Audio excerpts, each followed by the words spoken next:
আসসালামু আলাইকুম, আপনাদের সবাইকে স্বাগত জানাচ্ছি এখনকার আলোচনা। আপনাদের সঙ্গে আছি আমি সিরাজুল ইসলাম। দর্শক, মধ্যপ্রাচ্যের প্রায় সব দেশ থেকে আমেরিকা তার নাগরিকদের চলে যেতে বলেছে। তার মানে বড় কিছু হতে যাচ্ছে, সেটা পরিষ্কার বোঝা যাচ্ছে।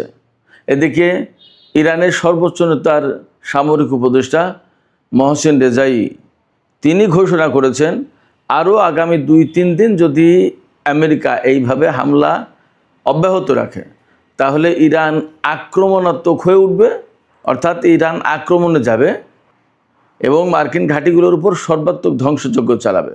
তার মানে ইরান এখনও অ্যাকচুয়ালি আক্রমণে যায়নি, তারা বলছে এখনও তারা ডিফেন্সিভ যুদ্ধ করছে।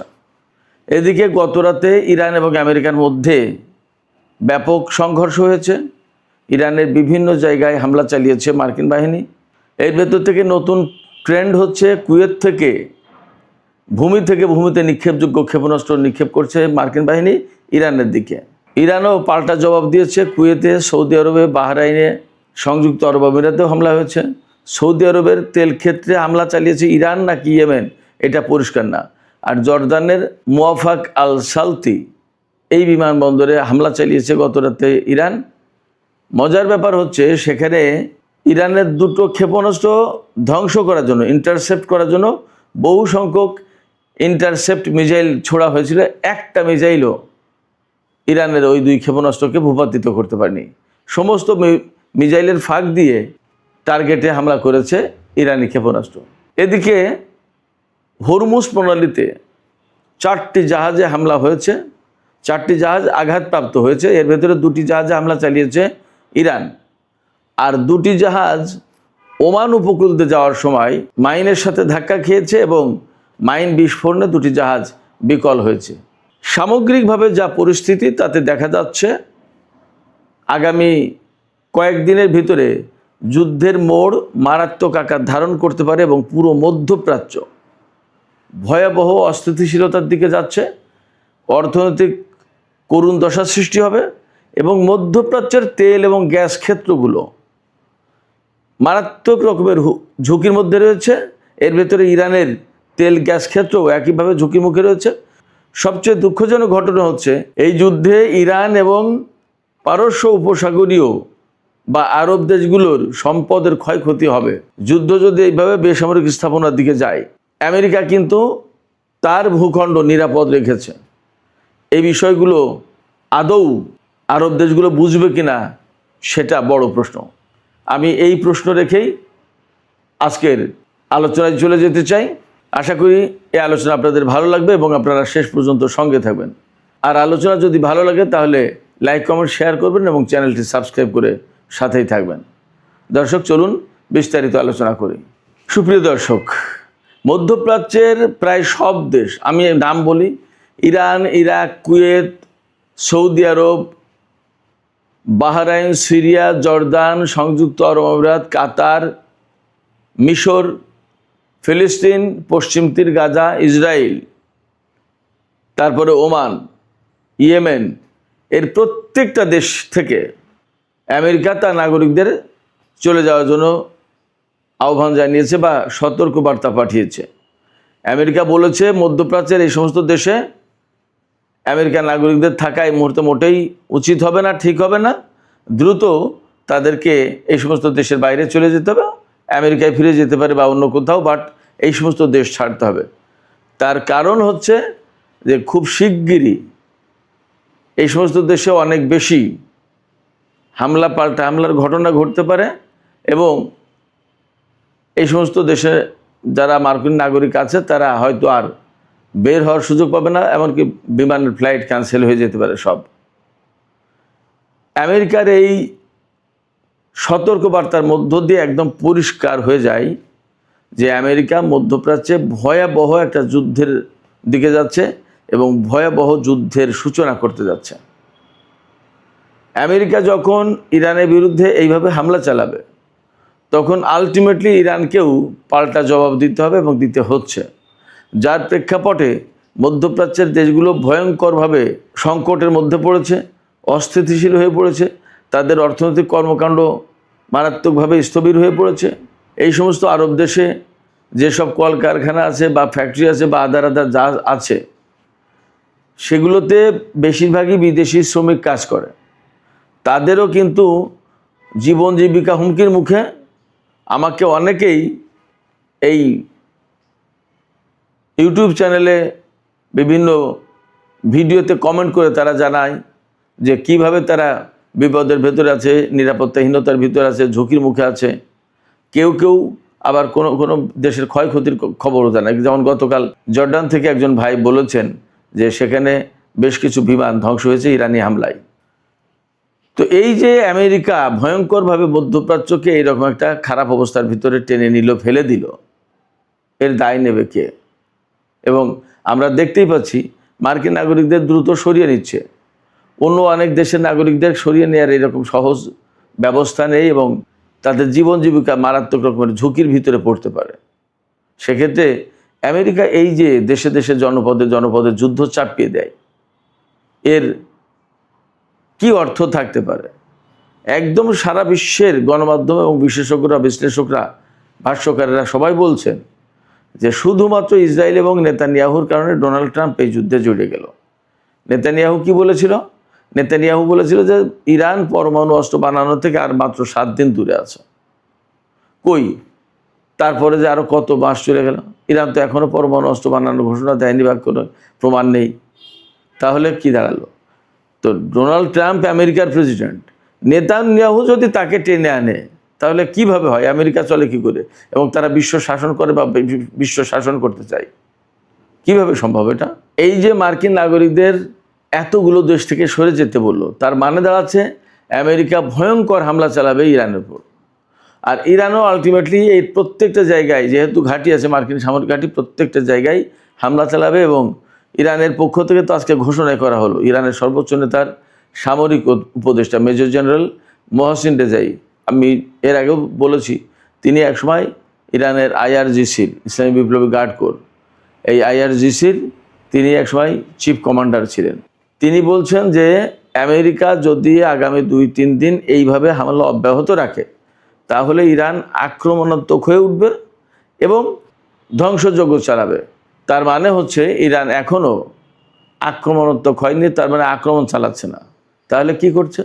ইরান সবসময় বলছে যে আমরা ডিফেন্স করছি, আমরা ডিফেন্ড করছি আমাদের দেশকে। এটা আমাদের সামনে একটা ডিফেন্স, প্রতিরক্ষা, অর্থাৎ আমাদের দেশকে রক্ষা করছে, আমাদের জনগণকে রক্ষা করছে, আমাদের স্বাধীনতা সার্বভৌমত্ব রক্ষা করছে। তাহলে যদি অফেন্সিভ হয় তাহলে কী করবে? সেই কথাই মোহসিন রেজাই বলেছেন যে আমরা আক্রমণাত্মক হয়ে উঠবো এবং আমরা একেবারে মার্কিন সামরিক ঘাঁটিগুলোকে পুরোপুরি ধ্বংস করে দেব। এটাই মনে হয় আমেরিকায় এই মেসেজটাই নিয়েছে এবং আমেরিকার সামনে হয়তো আছেই, তাদের কাছে গোয়েন্দা তথ্য আছে। এই বছরের পর বছর এই যুদ্ধ চলবে আর ইরানের জনগণকে ক্ষতি করে দিয়ে যাবে, ইরানের সামরিক বাহিনীকে ক্ষতি করবে, ইরানের বেসামরিক অবকাঠামো, তেল গ্যাস, তারপরে বিদ্যুৎ কেন্দ্র, তারপরে বিমানবন্দর, রেল স্টেশন, এগুলো ধ্বংস করবে। এটা তো হয় না। সেক্ষেত্রে ইরান পরিপূর্ণভাবে আক্রমণাত্মক যুদ্ধে যাবে এবং মার্কিন বাহিনীর সাথে চূড়ান্ত যুদ্ধে লিপ্ত হতে পারে। মোহসিন রেজাইয়ের মেসেজ এটা। তাতে দাঁড়াচ্ছে যে আমেরিকাও যেহেতু তাদের নাগরিকদের সরিয়ে নেওয়ার কথা বলছে, তার মানে তারা এইভাবে হামলা চালাবে।